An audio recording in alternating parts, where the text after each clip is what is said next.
In today's video, I'm going to talk about how I overcame the enemy's lie and won. I let the lie of the enemy keep me from a particular calling for most of my life until just the other day. For my stuff, I'm shopping for my first basket of art stuff.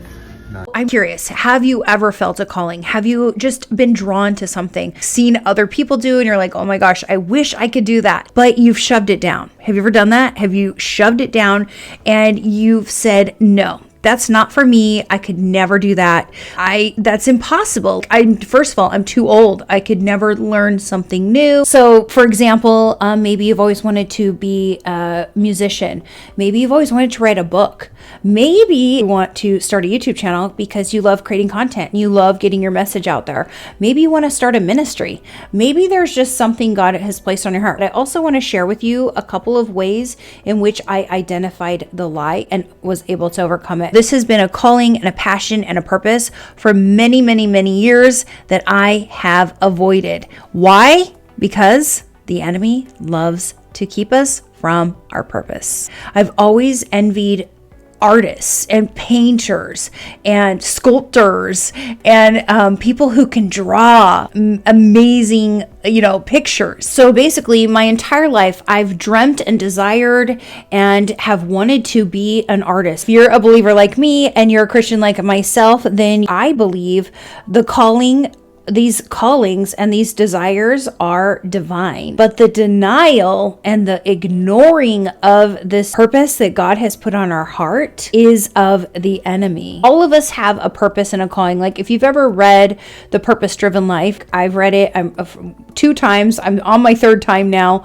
But if you've ever read that, yes, all of us have a purpose and a calling by God. If you are a believer, your number one purpose and calling is to spread the gospel. It is to spread the good news of Jesus. That is your calling. That's your number one. God gives us other gifts, other talents, other things throughout our life that are our callings and our passions and our purpose, not just that one. Why do you think I never did it? Because I was full of fear. Literally leading up until the other day, I was full of fear. I actually had to go to the art store and walk around and just look around and acquaint myself with the art supplies because I was in so much fear.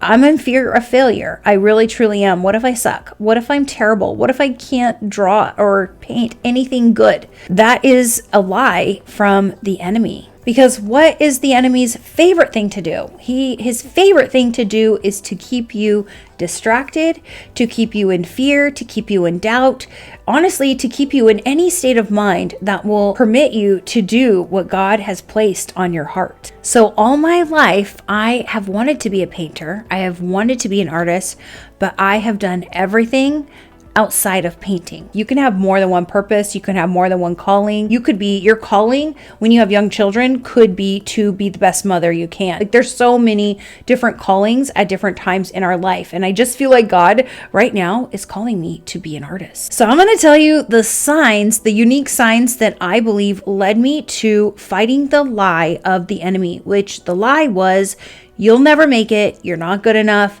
This will never happen. Like you don't know anything about this. So that is a lie from the enemy. And we are going to overcome that lie today. One of the very first signs that I believe this is a calling by God is God has placed it on my heart. So if you feel like God has placed something on your heart and you can't let it go, let's just say he's put something on your heart and it's been there for a long time. Number 2 is God has given you clues throughout your life. He's given you clues along the way to affirm what you're feeling and what you're believing. This is a clue when people ask you for your gift or talent. So if you have had something placed on your heart, but look back and think, have I had clues? Have people just raved?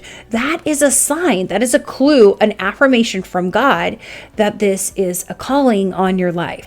So if you are enjoying this video, I hope you are. I would love to know what you are being called to do, what your purpose, what your passion, what God has placed on your heart at this point in your life. I would love to know, is it cooking? cooking? Is it a business? Is it something creative? Maybe it's something different, a gift or a talent that you want to develop. So leave me a comment in the comment section below. Let me know, what are you feeling called to do? What passion, what desire, what gift or talent do you feel like God is asking you to develop? Whatever that is, let us know in the comment section below. The third thing, another unique way to know if this might be a divine calling, right? A divine inspiration, is if you are feeling yourself feeling confused or doubtful about it. Because what does the enemy love to do? He loves to do anything to keep you from this divine calling. If he can confuse you, if he can doubt or make you doubt, then that is what he's going to do. So I can tell you, all these years, I feel like he has made me doubt that I could ever draw anything. I've never drawn anything other than a stick person, literally. I have never drawn anything more than a house, a little square house with a roof and a chimney and a little smoke thing and a tree and a bird in the sky. Like, that is the extent of anything I have ever drawn in my whole life. And the enemy has told me, you cannot draw. You don't know what you're doing. If you've ever felt that, if you've ever felt confusion, doubt, just all that fear and doubt, first of all, what do you got to do? Take every thought captive. That's what Jesus says. Take every thought captive. It is the enemy who wants to distract you, confuse you, and make you doubt. So just remember, God is not a God of confusion. He is literally a God of clarity, of confidence, of conviction. He would not give you a divine calling or inspiration and then make you doubt yourself. I would say one of the other signs that is, it's an envy of others doing the thing you wish you were doing. Now, I am not talking about FOMO, fear of missing out. I am talking about like admiration kind of envy. Many years ago, I went to Palm Springs, and we were walking through the Saturday market type thing, and there was a lady with an art booth there, a painting booth.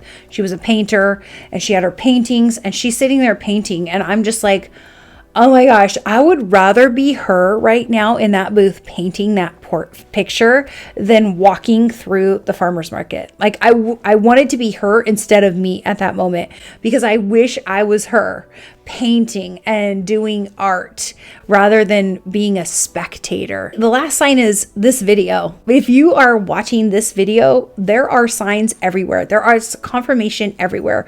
God has put a divine calling on your heart. And if it is to further his kingdom, to glorify his name, to do something good and positive and bear fruit one day, then take this video as a sign that you have a divine calling on your life. So here's what you got to do. Take the first step. And let me know what that first step is down below in the comment section. And I'll link out a couple other videos that have to do with calling and purpose. If you are believing the lies from the enemy, I just want you to take that thought captive and crush it. Pray to God, ask him to help you, ask him to guide you. And honestly, I look forward to hearing from you in the comment section below. And until next time, I will see you guys in my next video.